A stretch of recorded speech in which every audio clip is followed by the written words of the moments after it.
A verdict has been reached in the federal extortion case involving 3 Hawaii men.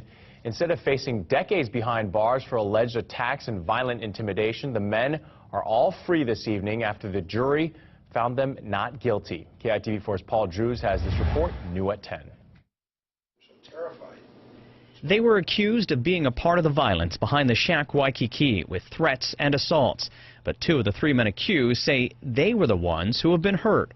I couldn't be with my family, I couldn't see my cousin, couldn't be with my nephews,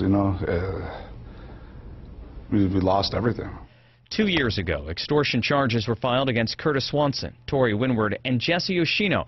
They had to fight for their freedom, even though they weren't even free to fight. They said we was a danger to society. They didn't want to give us bail. They denied us bail.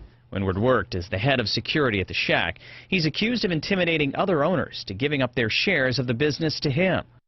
Federal prosecutors had records of phone calls where defendants demanded money or threatened to hurt other operators, even video of attacks. But after a day and a half of deliberations, the jury came back with not guilty verdicts on all the charges. They're talking about organized crime, they're talking about corruption. It's a bunch of nothing. It was nothing. And it turned out the jury understood this was nothing. While attorneys for the 3 men say the jury reached the right verdict, they also say this case should never have been in federal court. They say their clients should have been tried in a regular courtroom for just misdemeanor charges. Harassment, terroristic threatening, assault at the worst. And I'm talking about misdemeanor assault. I'm not talking about a felony case. And they bring it as this, huge racketeering case in federal court. The men say while they're free now, because of all the publicity over the alleged assaults and violence, their reputations have taken a beating. How do I get those 2 years back?